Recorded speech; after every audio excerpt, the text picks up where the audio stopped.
चांद में खोए हो उलझे हो सितारों में, आका को मेरे ढूंढो, आका को मेरे ढूंढो कुरान के पास। खुशनसीब है वो इंसान जिनके वालिदैन जिंदा हैं।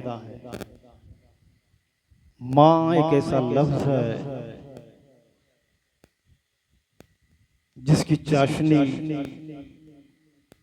जिसकी खुशबू एक औलाद ही महसूस कर सकती है। माँ से ज्यादा प्यारा लफ्ज, माँ से ज्यादा अजीज लफ्ज, माँ से ज्यादा मीठा लफ्ज दुनिया में और कोई लफ्ज नहीं है।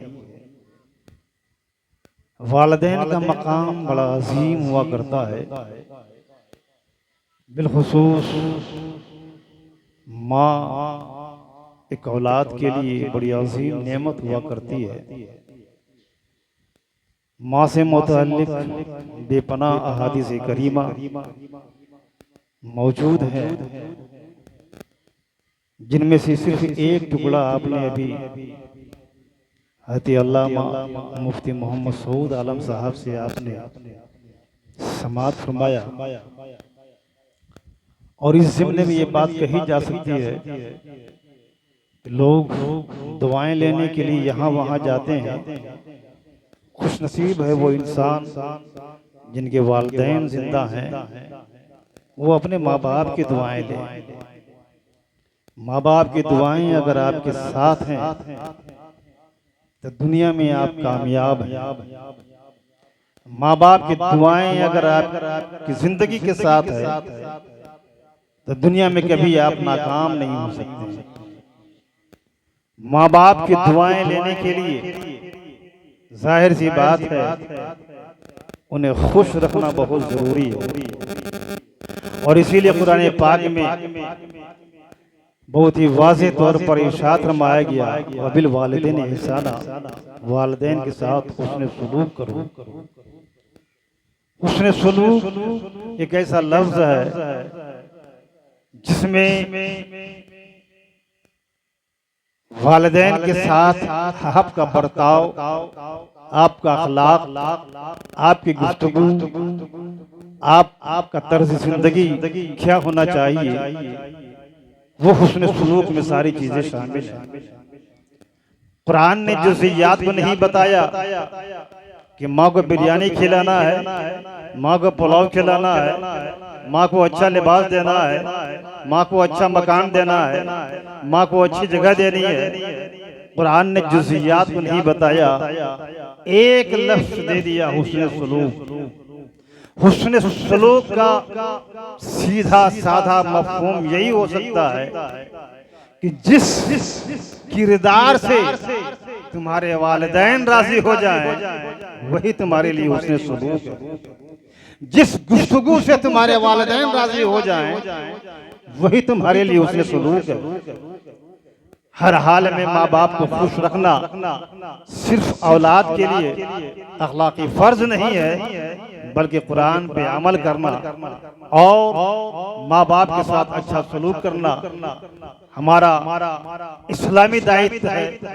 और वालिदैन के साथ हुस्न सलूक से पेश आना ये हमारा दीनी फरीजा भी है। बहुत अफसोस होता है कि हमारी आबादी में बेशुमार ऐसी औलादें हैं जो खुद तो चैन और सुकून की जिंदगी गुजारते हैं लेकिन माँ बाप की तरफ निगाह नहीं रखते। बेशुमार ऐसी औलादें हैं जो माँ बाप को डांटते भी हैं, फटकारते भी हैं। बेशुमार ऐसी औलादें हैं जो माँ बाप को नाराज करते हैं। बेशुमार ऐसे अफराद हैं जो माँ बाप को सख्त जवाब देते हैं। उन तमाम लोगों के लिए कुरान पाक की आयत करीमा बहुत ही वाज़ेह तौर पर ये ऐलान करती है, वबिल वालिदैन इहसाना, माँ बाप के साथ हुस्न सलूक करो। मोहतरम हज़रात, माँ बाप क्या है उससे मुतअल्लिक़ मैं अभी नहीं बता पाऊंगा, इसलिए कि वक्त भी कम है और कुछ अच्छी और सच्ची बातें मैं देके जाना चाहता हूँ ताकि कुछ दिनों तक आपको याद रहे। मोहतरम हज़रात, दुनिया में बेशुमार मज़ाहिब हैं बेशुमार। इस्लाम भी है, हिंदू मजहब भी है, ईसाइयत भी है, यहूदियत भी है, मजूसियत भी है, बौद्ध धर्म है, बेशुमार मज़ाहिब हैं। उन तमाम मज़ाहिब में लोग जिंदा भी हैं, मरते भी हैं। जिस तरह हमारे यहाँ मय्यत होती है और धर्म में भी लोग मरते हैं। मोहतरम हज़रात, इस्लाम के अलावा अगर हमारी बातें और लोग भी सुन रहे हैं तो ध्यान से सुने। इस्लाम के अलावा दुनिया में जितने भी मज़ाहिब हैं, उन तमाम मज़ाहिब में जो लोग मरते हैं तो मय्यत को बेकार समझते हैं, किसी काम का नहीं है। मय्यत इस्लाम के अलावा मय्यत अगर अपनी जिंदगी में लखपति क्यों ना हो, करोड़पति क्यों ना हो, अरबपति क्यों ना हो, बेशुमार जायदाद का मालिक क्यों ना हो, लेकिन मरने के बाद उसकी कोई अहमियत नहीं रहती है। मरने के बाद कौड़ी का भी नहीं रहता।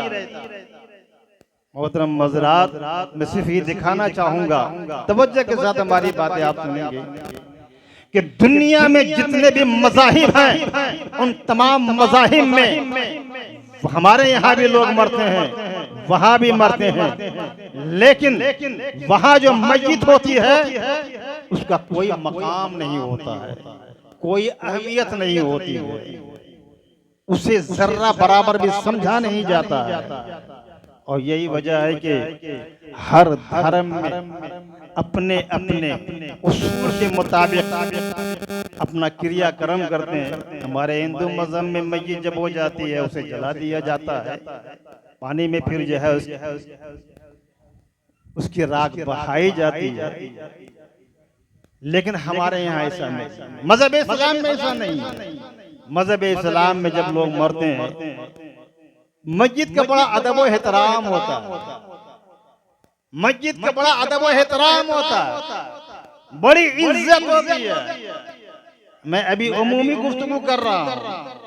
मरने वाला अगर एक मर्द मोमिन है तो इस्लाम ने उस मस्जिद को एक गुनहगार मुसलमान के लिए कितनी बड़ी नेमत बना दिया है, मैं अभी आगे बताऊंगा।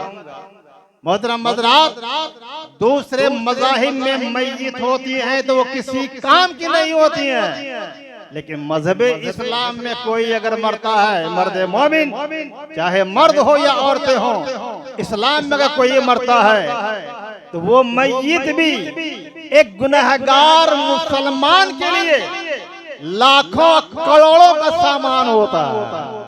कह दिए सुभान अल्लाह। एक मुसलमान में कोई मर्द मोमिन अगर मरता है तो गुनहगार मुसलमान के लिए वो लाखों करोड़ों का सामान होता है। आप कहिएगा कि मरने वाला इतना कीमती कैसे हो जाता है? मरने वाला तो मर जाता है, और आपने भी यही समझा होगा, और आप भी बुढ़ापे तक यही जान रहे हैं कि मय्यत किसी काम की नहीं होती है, मय्यत किसी के लिए फायदामंद नहीं है। मरने वाला मर गया, चला गया, अब वो किसी के लिए वो मुफीद नहीं है। लेकिन जरा अपने मजहब इस्लाम पे गौर करो, मजहब इस्लाम की तालीम पे गौर करो। नबी पाक सल्लल्लाहु अलैहि वसल्लम ने एक मय्यत को, मर्द मोमिन ईमानदार होना चाहिए, एक ईमानदार मय्यत को कितना कीमती बनाया है, मैं उनको चंद जुमलों में समझा देना चाहता हूँ। बड़ी प्यारी बात दे रहा हूँ, मुझे ईमानदारी से बताइए कि वो आदमी अगर कोई गुनाह कर ले, ये मुफ्ती साहब बैठे हुए चले गए, आप पूछ सकते हैं, कोई आदमी गुनाह कर ले, उस गुनाह को आप अगर अपने नामे अमाल से हटाना चाहें, डिलीट करना चाहें, तो कैसे करेंगे? आपने अगर गुनाह कर लिया, शराब पी लिया, जुआ खेल लिया, या और भी गुनाह, मैं तो अभी गुनाह कबीरा तब नहीं जा रहा हूँ, गुनाह कर लिया, उस गुनाह को आप कैसे नामे आमाल से मिटाएंगे? दो ही शक्ल है, या तो आप तौबा इस्तिग़फ़ार करेंगे, है ना भाई, तौबा इस्तिग़फ़ार करेंगे, अल्लाह की बारगाह में रोएंगे, अल्लाह की बारगाह में गिड़गिड़ाएंगे, अल्लाह की बारगाह में सजदा करेंगे, रात को रोएंगे, तहज्जुद पढ़ेंगे, अल्लाह की बारगाह में सजदा करेंगे, रोएंगे, गिड़गिड़ाएंगे, ऐ मेरे मौला मुझसे ये गुनाह हो गया है तू माफ फरमा दे, ऐ मेरे मौला मुझसे गुनाह हो गया है तू माफ फरमा दे, ऐ मेरे मौला मैं तौबा करता हूँ, इस्तिग़फ़ार करता हूँ, ऐ मेरे मौला मेरे मुझसे गुनाह हो गया है माफ कर दे। मोहतरम हज़रात, एक बात मैं अर्ज कर देना चाहता हूँ, एक गुनाह हो जाए, अजीम गुनाह हो जाए, बड़ा गुनाह हो जाए, तो आप रात को सजदा करें, तौबा इस्तिग़फ़ार करें, मगर आपके नामे आमाल से गुनाह डिलीट हो गया, ये गारंटी कौन दे सकता है? तवज्जो चाहूंगा, आपके नामे आमाल से गुनाह मिट गए, अल्लाह तबारक व तआला ने आपका तौबा कबूल कर लिया, कोई गारंटी दे सकता है? आप मुफ्ती साहब से पूछ सकते हैं, मुफ्ती साहब यही कहेंगे कि आपने तौबा इस्तिग़फ़ार किया, अल्लाह की रहमत होगी तो वो माफ कर देगा, लेकिन गारंटी कोई नहीं दे सकता है। एक शक्ल ये, दूसरी शक्ल, एक गुनाह आपसे हो जाए, आप सदका करेंगे, आप 1000 रुपया सदका कर दीजिए, 2000 कर लीजिए, 5000 रुपये सदका कर लीजिए, 1 लाख रुपया आप गरीबों में बांट दीजिए, 1 लाख नहीं 5 लाख आप बांट दीजिए, 10 लाख आप बांट दीजिए, और उसके बाद मुफ्ती साहब के पास जाइए, पूछिए मुफ्ती साहब मुझसे बड़ा गुनाह हो गया है, मैंने उसकी माफी के लिए 10 लाख रुपए मैंने तकसीम कर दिए हैं, 10 लाख मैंने गरीबों में बांट दिया है, क्या मेरा गुनाह माफ हो गया? क्या मेरा गुनाह डिलीट हो गया? क्या अल्लाह ताला ने मुझे माफ कर दिया?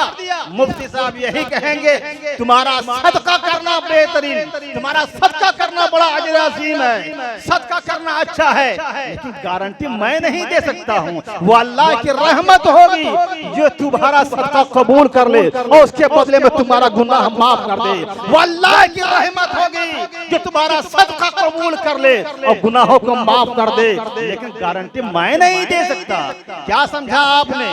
गुनाह कर रहे हैं, सजदा कर रहे हैं, गारंटी नहीं मिल रही है, नमाजें पढ़ रहे हैं, गारंटी नहीं मिल रही है, रातों को जाग रहे हैं, गारंटी नहीं मिल रही है, तहज्जुद पढ़ रहे हैं, गारंटी नहीं मिल रही है, नवाफिल पर नवाफिल पढ़ रहे हैं, गारंटी नहीं मिल रही है, हजारों सदका कर रहे हैं, नवाफिल हजारों सदका कर रहे हैं, गारंटी नहीं मिल रही है, लाखों खर्च कर रहे हैं, गारंटी नहीं मिल रही है। मोहतरम हज़रात, एक गुनाह को मिटाने के लिए कितनी मेहनत करनी पड़ रही है, आपको अंदाजा हो रहा है ना? अरे कुछ तो बोलिए, मेरी बात समझ में आ रही ना? एक गुनाह को मिटाने के लिए कितनी नमाजें पढ़नी पड़ रही हैं, कितना सजदा करना पड़ रहा है, और कितना अल्लाह की बारगाह में रोना पड़ रहा है, गिड़गिड़ाना पड़ रहा है। अल्लाह की रहमत है कि वो माफ कर दे, मगर गारंटी नहीं मिल सकती है। एक गुनाह आपने कर लिया, हजारों खर्च कर दिया, लाखों खर्च कर दिया, लेकिन गारंटी नहीं मिल रही है। मोहतरम हज़रात, अब आइए अपने मजहब इस्लाम की तरफ कि मरने वाला जब मर जाता है, ईमानदार जब मरता है, एक मोमिन जब मर जाता है, मोमिन की जब मैयत हो जाती है, तो जानते हैं आकाए कायनात सल्लल्लाहु तआला अलैहि वसल्लम की हदीस पाक दे रहा हूँ, बाहर शरीयत में उठा के देख लीजिएगा। नबी ये पाक पे कुर्बान जाओ, अपने नबी पर कुर्बान जाओ कि मरने वाला भी जब मर जाता है तो एक गुनहगार मुसलमान के लिए वो कितना कीमती होता है। नबी पाक सल्लल्लाहु तआला अलैहि वसल्लम इरशाद फरमाते हैं, एक मय्यत जब गाता है, मय्यत को जब इंसान ले जाता है, जनाजा जब चलता है, तो नबी पाक सल्लल्लाहु तआला अलैहि वसल्लम इरशाद फरमाते हैं, मय्यत को कांधा लगाओ, मय्यत को कांधा लगाओ, हर कदम पे एक गुनाह कबीरा माफ होगा।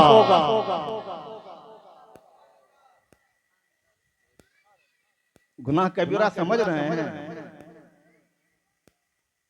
अल्लाह के रसूल इरशाद फरमाते हैं, मय्यत को कांधा लगाओ, हर कदम पे एक गुनाह कबीरा माफ होगा। गुनाह कबीरा समझ रहे हैं? अरे कोई छोटा मोटा गुनाह नहीं, कोई बड़का गुनाह कर लिया है वो माफ हो रहा है।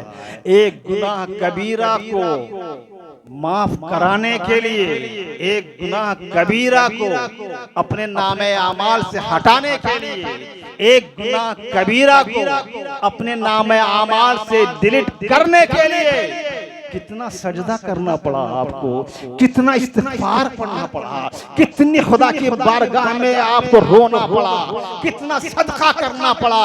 उसके बाद भी कोई गारंटी नहीं। नबी ये पाक गारंटी दे रहे हैं, मैयत को, वो मैयत ईमानदार होना चाहिए, बदबूदार की मैयत नहीं, गैर ईमानदार की नहीं, बदअक़ीदों का नहीं, वो मैयत ईमानदार होना चाहिए। मैयत को कांधा लगाओ, एक गुनाह कबीरा हर कदम पे माफ हो। अल्लाह, एक गुनाह कबीरा मिटाने के लिए बेपनाह मेहनतें करनी पड़ती हैं। एक गुनाह कबीरा को अल्लाह की बारगाह में माफ कराने के लिए बड़ी मेहनत करनी पड़ती है, लेकिन अल्लाह के रसूल ने कितना आसान कर दिया है। और मैयत को कितना मुफीद बनाया है हमारे लिए, मैयत को हमारे लिए कितना फायदा मंद बनाया है कि मैयत जाने वाला भी हमारे गुनाहों को मिटाता जा रहा है। मैयत चल रही है, हमारे गुनाह मिटते चले जा रहे हैं। मैयत जा रहा है, वो अपने अमाल के साथ मैयत जा रही है, मैयत अपने अमाल के साथ कब्रिस्तान जा रही है, लेकिन बज़ाहिर हमको वो फायदा देता हुआ जा रहा है। मोहतरम मदराज, इसलिए मैं जुमला देता हूँ कि जाते जाते भी नबी पाक ने मैयत को गुनहगार मुसलमान के लिए सामान्य बख्शिश बना दिया। सामान्य बख्शिश नहीं है तो और क्या है? मैयत मर गया है बेचारा, लेकिन ईमानदार अगर मैयत है तो जाते जाते भी, अच्छा कमाल की बात है, वो अपने आमाल के साथ जा रहा है। मैयत का हश्र क्या होगा वो उसका आमाल जाने, अल्लाह तबारक व तआला जाने, उसके नामे आमाल किया है वो जाने, लेकिन जाते जाते कम से कम हमारा गुनाह तो मिटाता जा रहा है। मैयत को कांधा, इसीलिए कहा गया है कि मैयत को कांधा लगाओ, और ये भी कहा गया है कि जब मैयत चले तो कांधा लगाओ तो कम से कम 10 कदम चलो। 10 कदम चलेंगे तो कितना माफ होगा आपका? 10 गुनाह कबीरा माफ होगा। आज मैयत को अब आप अंदाजा लगाइए कि मज़हब इस्लाम ने मैयत को भी हमारे लिए कितना मुफीद बनाया है। दूसरे मैं दावे के साथ बाई चैलेंज कहता हूँ कि मैयत को मज़हब इस्लाम ने एक गुनहगार मुसलमान के लिए जितना मुफीद बनाया है, दूसरे मज़हब में आप ये बात नहीं पाओगे। दूसरे मज़हब में आप ये बात कभी नहीं पाओगे। दूसरे मज़ाहिब में भी मैयत होते हैं, वहाँ मैयत को बेकार समझा जाता है, वहाँ मैयत को कोई चीज नहीं समझी जाती है, वहाँ मैयत को कोई जर्रा बराबर भी अहमियत नहीं दी जाती है। मज़हब इस्लाम ने ईमानदार के मैयत को भी एक गुनहगार मुसलमान के लिए सामान्य बख्श। ये है मज़हब इस्लाम। अच्छा एक बात और नुक्ते की बात दे रहा हूँ, ज़हन हाजिर हो तो नुक्ते की बात दे रहा हूँ। अल्लाह के रसूल ने इरशाद फरमाया, मैयत ईमानदार। अब ये ईमानदार, अब ये एक ईमानदार एक ठेला वाला भी हो सकता है, कहिए ना भाई। एक ठेला वाला मर गया मगर ईमानदार है। एक ठेला वाला, एक मजदूर है, कोयलरी में काम कर रहा है मगर ईमानदार है। एक ठेला वाला है मगर ईमानदार है।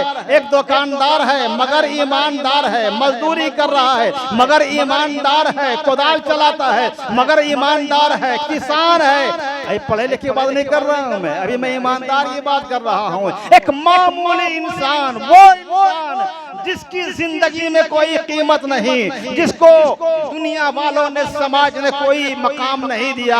एक दुकानदार को क्या एहतमाम देगा, एक किसान को क्या मकाम देगा। दुकानदार है मगर ईमानदार है, ठेला चलाता है मगर ईमानदार है, किसान है मगर ईमानदार है, मजदूरी कर रहा है मगर ईमानदार है, कोयलरी में काम करता है मगर ईमानदार है। उसकी इतनी अहमियत है, इस्लाम ने इतना मकाम दिया है, तो वो अगर मर जाए तो वो जितने भी कांधा लगाएंगे सबके गुनाह को बख्शवाता चला जाएगा।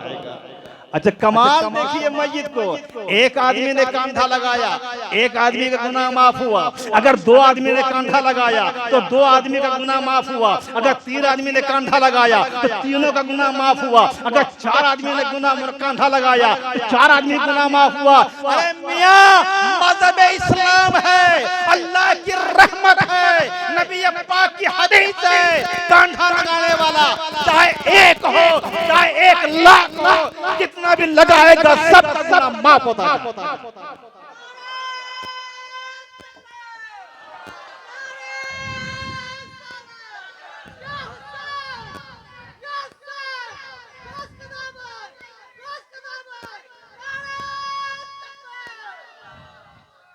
ये मजहब इस्लाम है और ये मुसलमानों की मस्जिद का एहतमाम है। और यही वजह है कि हमारे यहाँ जब मस्जिद हो जाती है उसे बेकार नहीं समझा जाता है, उसे उम्दा लिबास दिया जाता है, उसे खुशबू में बसाया जाता है, इज्जत से उसे ले जाया जाता है, एहतराम के साथ ले जाया जाता है। जिस तरीके से जिंदगी में कोई तकलीफ ना पहुंचे उसी अंदाज में मस्जिद को ले आया जाता है और कब्रिस्तान ले आया जाता है। इसलिए कि ये मस्जिद जाने वाला अगर से ये कमजोर है, जाने वाला ठेला चलाता है, जाने वाला मजदूर है, मगर ईमानदार है। और इस्लाम ने मस्जिद को ये मकाम दिया है। कभी ये इतना कीमती हो गया है कि जितना मुसलमान है, जितना गुनहगार मुसलमान है, जो भी कांधा लगाएगा उसके गुनाह माफ होते जाए। ये मजहब इस्लाम है मेरे प्यारे, और ये हमारे यहाँ मस्जिद का एहतराम है। हम लोग तो समझते हैं कि मस्जिद अब मरने वाला मर गया है, उसकी कोई कीमत नहीं है और उसका कोई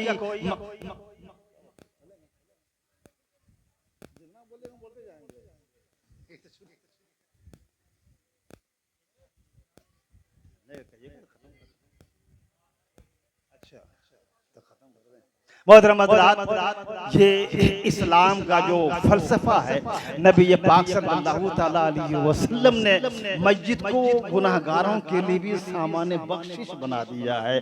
और मैं तो आज हमारे यहाँ लोग ए बाबू तब तो तकरीर नहीं हो पाएगी, बहुत कीमती बात दे रहा हूँ, जिंदगी पहली बार सुन रहे हो गई बातें। मोहतरम हज़रात, आज हम जब मस्जिद को ले जाते हैं तो सोचते हैं जितना जल्द से जल्द कब्रिस्तान पहुँच जाए। आज मस्जिद को हम धोते हैं तो आज बहुत जल्द कांधा लगा के हट जाते हैं। कोई भी आदमी कांधा लगाता है बस सोचता है जल्दी से कांधा लगा के हट जाते हैं। और बहुत सारे ऐसे लोग तो होते हैं कि कांधा अगर नहीं लगाएंगे तो मस्जिद वाले या उसके घर वाले क्या कहेंगे कि कांधा भी नहीं लगाया। आज हमारी ये सोच है। मोहतरम हज़रात, हकीकत ये है आप जितना कांधा लगाओगे आपका फायदा है, मस्जिद का कोई फायदा नहीं है, उसके घर वाले को कोई फायदा नहीं है, आप जितना कांधा लगाओगे। इसलिए हकीकत तो ये है कि मुसलमानों को चाहिए कि कब्रिस्तान दूर हो, कब्रिस्तान दूर हो, ताकि ज्यादा से ज्यादा कांधा लगाने का मौका मिले, ज्यादा से ज्यादा हमें मस्जिद को अपने कांधे पर ले जाने का मौका मिले और ज्यादा से ज्यादा हमारे गुनाह माफ हो जाए। मोहतरम हज़रात, ये मस्जिद का एहतराम है, मकाम है कि वो हमारे लिए सामान्य बख्शिश हो जाता है। आक़ाए कायनात सल्लल्लाहु अलैहि वसल्लम इसलिए इरशाद फरमाया है, जनाजे में शिरकत करो, मस्जिद को कांधा लगाओ, उससे कई फायदा है। तुम्हारा ही फायदा है कि तुम्हारे कांधा लगाओगे तुम्हारे गुनाह माफ होंगे, और कांधा लगाओगे तुम्हें मौत याद आएगी, अपनी जिंदगी की हकीकत समझ में आएगी, अपनी जिंदगी क्या है, ये दुनियावी जिंदगी क्या है तुम्हें समझ में आएगा। मोहतरम हज़रात, आज हमारे यहाँ मौत होती है, होती रहती है, हम आप ले आते रहते हैं। ये दुनिया क्या है, ये जिंदगी क्या है? हकीकत बात इतनी सी है कि जब तक आप दुनिया में हो, जिंदा हो, आपका एहतराम है, और मरने के बाद आलम यह है कि जिस मकान को आप खुद 50 लाख रुपए खर्च करके टाइल्स और मार्बल लगा के आप मकान बनाते हो, लेकिन मरने के बाद आलम यह है कि उसी मकान के अंदर आपकी औलाद 24 घंटे के अंदर बाहर कर देती है। ये जिंदगी की हकीकत है। आज हम और आप मकान बनाते हैं, लाखों लाख रुपए खर्च करते हैं, टाइल्स मार्बल लगाते हैं, अपना कीमती वक्त में सफाई करते हैं, लेकिन हकीकत ये है कि मरने के बाद 24 घंटे से ज्यादा इस मकान में आपको नहीं रखा जाएगा, आपको बाहर कर दिया जाएगा। यहीं से आप जिंदगी को आपको जिंदगी की अहमियत आप समझिए कि ये दुनियावी जिंदगी क्या है। मोहतरम हज़रात, अक्लमंद है वो इंसान जो दुनिया में रह करके आखिरत का इंतजाम करे। होशमंद है वो इंसान जो दुनिया में रह करके आखिरत का इंतजाम करे। जहाँ दुनिया में आपको 50, 60, 70 साल, 80 साल रहना है, उसके लिए आप प्लॉट लेते हैं, 50 लाख रुपया खर्चा करते हैं, उम्दा मकान बनाते हैं, और नजरिया ये रहता है कि हम भी रहे, मेरा बेटा भी रहे, और 7 पुश्त मेरा मकान में रहे। मोहतरम हज़रात, ये इंसानी फितरत है, इंसानी नेचर है, इंसानी ख्याल है। जिस तरीके से दुनिया में रहने के लिए आप उम्दा से उम्दा मकान बनाते हो, दुनिया में रहने के लिए खूबसूरत से खूबसूरत मकान बनाते हो, मोहतरम हज़रात, जहाँ हमेशा रहना है वहाँ के लिए भी आपका उम्दा मकान होना चाहिए। जहाँ हमेशा रहना है वहाँ कीमती मकान होना चाहिए। जिस कब्र में आपको रहना है, एक बात मैं अर्ज करूं, बस 5 मिनट। हमारे यहाँ कोई इंतकाल होता है, इंतकाल के बाद सबसे पहले क्या होता है? अरे कुरान है ना भाई, अरे बोले ना, क्या होता है इंतकाल के बाद? क्या कुरान खानी है ना भाई? मरने वाले से बहुत मोहब्बत है, बहुत मोहब्बत है, बहुत प्यार है, तो आप क्या करते हैं? कुरान खानी करते हैं भाई, कुरान पढ़वाते हैं, वो जो पढ़ा होगा उसको भेजते हैं। मरने के बाद कब्र में जो सबसे पहला माल यहाँ से जाता है वो कुरान खानी। बोले ना भाई, हकीकत है ना, सच बोल रहे हैं ना। मरने के बाद हम भी मरेंगे, आप भी मरेंगे, सब लोग मरेंगे, लेकिन मरने के बाद कब्र में जब जाने के बाद, अरे कब्र का क्या हाल होगा बताऊंगा तो बहुत सारा टाइम लगेगा। अब सोचिए ना भाई, अभी गर्मी में एसी में आपको चैन नहीं मिलता है, और 3 फीट के स्क्वायर में 3 बाई 1.5 बाई 3 फीट 6 फीट के स्क्वायर में आपको रख दिया जाएगा, कैसा लगेगा आपको? और उस कब्र की मंजिल में, अभी उधर नहीं जा रहा हूँ, उस कब्र की मंजिल में जहाँ कोई आपका मोनिस नहीं, हमदर्द नहीं, गमखार नहीं, पांव दबाने वाला नहीं, सर दबाने वाला नहीं, आपकी तकलीफ को कोई देखने वाला नहीं, क्या हाल होगा आपका? छोड़िए, उस कब्र की मंजिल में यहाँ से सबसे पहला आइटम जो जाता है वो कौन सा है? कुरान खानी है ना भाई, कुरान पढ़वाते हैं। मिलाद शरीफ तो खैर ये और भी है, मिलाद शरीफ है, खाना है, अभी मैं कुरान खानी के ले रहा हूँ। मरने के बाद ये कुरान खानी जब वहाँ इसका सवाब आपको पहुँचेगा ना, तब आपको समझ में आएगा कि या अल्लाह, इतना बड़ा मकाम था कुरान। वहाँ उस कब्र की मंजिल में जो सबसे बड़ा आपका सहयोगी होगा, उस कब्र की मंजिल में जो सबसे बड़ा मुआविन होगा, उस कब्र की मंजिल में सबसे आराम देने वाला अगर कुछ होगा, ये कुरान खानी होगी, है ना भाई? मरने के बाद सबसे पहले औलाद कुरान खानी ही भेजती है। कितनी अफसोस की बात है कि मरने के बाद सबसे पहले सहारा आपको कुरान खानी से मिलेगा। और अफसोस की बात यह है कि जिंदगी में कभी पढ़ने का मौका ही इसे नहीं मिला। जिंदगी में कुरान कभी नहीं पढ़ पाते, जिंदगी में कुरान खोलने का मौका नहीं मिला, जिंदगी में कुरान पढ़ने का मौका नहीं मिला। सुबह शाम दुकान में चाय पी करके आप अपनी जिंदगी बर्बाद कर देते हैं, लेकिन कुरान पढ़ने का मौका नहीं मिला। और हकीकत ये है कि मरने के बाद सबसे पहला मुआविन, सहयोगी, ताउन देने वाला, रहमत देने वाला, या फूल देने वाला, या आपको आराम देने वाला, यही कुरान है, यही कुरान है ना भाई।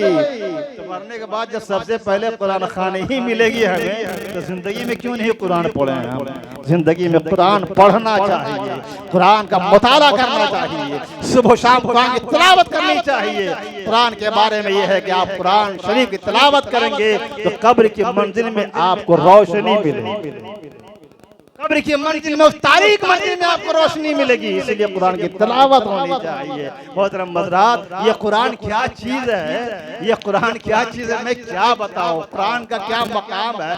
बहुत चलते चलते एक बात मैं अर्ज कर देना चाहता हूँ, हालांकि क्या बताऊं। एक बात कर दो, इसी हिंदुस्तान में एक हिंदू भाई थे जिसका नाम था नवल किशोर। उलमा जानते होंगे, हुफ़ाज़ जानते होंगे। नवल किशोर जिनका प्रेस था जो कुरान छापता था। हम लोग कुरान को कुछ नहीं समझते हैं, मैं दिखाना चाहता हूँ हिस्ट्री, तारीख दिखाना चाहता हूँ। इसी हिंदुस्तान में एक प्रेस था जिसका मालिक का नाम था नवल किशोर, हिंदू था। उसका आलम यह था कि बड़ी मोहब्बत से वो कुरान को छापता, बड़ी प्यार से, एहतराम से छापता था। और आज से 20-25 साल पहले जितनी भी कुरान हमारे यहाँ आता था उसी प्रेस से आता था। नवल किशोर मकतबे नवल किशोर प्रेस से कुरान आता था, वो छापता था, वो हिंदू था। मोहतरम हज़रात, बस 2 मिनट, बड़ी प्यारी बात दे रहा हूँ मैं, इसलिए बोल रहा हूँ ताकि आपको समझ में आए कि हमारा कुरान कितना कीमती है।